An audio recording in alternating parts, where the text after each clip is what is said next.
Hello বন্ধুরা, আমার একটি নতুন ব্লগে তোমাদের সকলকেই আমার চ্যানেলে স্বাগত জানাই। এটা দেখে সবাই বুঝতেই পারছো এটা ড্রাগন ফ্রুট। তো আজকে ড্রাগন ফ্রুটটা কাটা হলো। এটা পিসিমণি পাঠিয়েছেন, পিসিমণিদের গাছে হয়েছে। তো পিসিমণি একটাই পাঠিয়েছে, সেটা আমরা খাবো বলে কেটে নিচ্ছি। কালারটা এত সুন্দর, মানে এত সুন্দর এসেছে, দেখি কি ভালো লাগছে। খেতে একদমই ইচ্ছা করছে না, মনে হচ্ছে এটা সাজিয়ে রাখলে খুব ভালো হতো, কিন্তু ফল নষ্ট হয়ে যাবে, সেই জন্য এটাকে কেটে আমরা খাবো বলে কেটে নিচ্ছি। কি সুন্দর দেখুন, এর কালার এত সুন্দর, কালারটা আমার এত ভালো লাগছিল যে একদম ইচ্ছা করছিল না এটা কেটে খাই। তো এটা কেটে সবাই মিলে বাড়িতে খাওয়া হলো। আর এত মিষ্টি ছিল, সত্যি আমি এই প্রথম ড্রাগন ফ্রুট খেলাম। সবারই কাছেই শুনেছি ড্রাগন ফ্রুট নাকি খুব একটা ভালো হয় না খেতে, কিন্তু আমার বেশ ভালো লেগেছে, মিষ্টিটার জন্য বেশি ভালো লেগেছে। তো আমরা এটা কেটে সবাই মিলে খেয়ে নিলাম বাড়িতে। আর দুপুরে বাবা বাজার থেকে নিয়ে এসেছে 3 রকমের মাছ। তো এই চিংড়িগুলো, মাছ সবথেকে বড় কথা বাছতে হবে, এখনও বেছে এগুলোকে রান্নার জন্য নিতে হবে। তো আজকে ভাবছি শরীরটা খুব একটা ভালো নেই, তো চিংড়ি মাছটা রানবো না, মাংস এনেছে। আর এখানে আছে কাটা মাছ। তো কাটা মাছ আর চিংড়িটা আজকে একটু বাছাবাছি করে ধুয়ে ফ্রিজের মধ্যে রেখে দেবো। আর মাংসটাই ভাবছি আজকে রান্না করব, তাও খুব শর্টকাটে।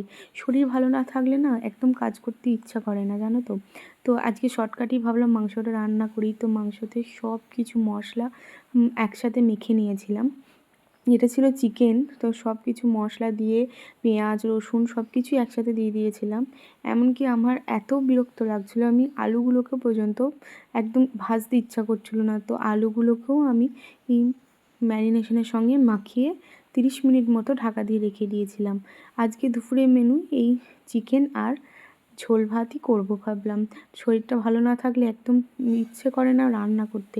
আর এক তরকারি ভাত রাঁধতেও খারাপ লাগে, কিন্তু কিছু করার নেই, শরীর সাথ না দিলে তো প্রতিদিন তো হয়ে ওঠে না। তো আজকে এরকমই লাঞ্চ আমরা করব।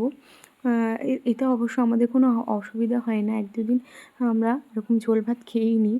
তোমাদের সাথে কথা বলতে বলতে আমার এখানেই সব মশলাপাতি মাংসের মধ্যে দেওয়া হয়ে গেছে। আমি পেঁয়াজ রসুন আদা বিভিন্ন গুঁড়ো মশলা দিয়ে মেখে ওই 30 মিনিট মতো ঢাকা দিয়ে রেখে দিয়েছিলাম।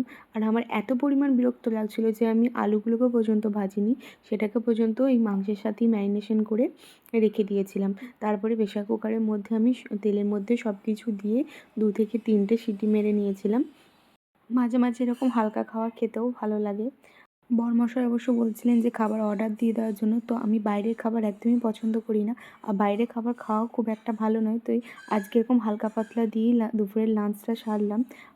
আমার এই ছোট্ট ছোট্ট ভ্লগগুলো আপনাদের কেমন লাগে অবশ্যই নিচে কমেন্ট করে জানাবেন। ভিডিওটি ভালো লাগলে অবশ্যই চ্যানেলটিকে সাবস্ক্রাইব করে পাশে থাকবেন। আজকের মতো এইটুকুই, আবার দেখা হবে নতুন একটি ভিডিওতে। ততদিন ভালো থাকবেন, সুস্থ থাকবেন। নমস্কার।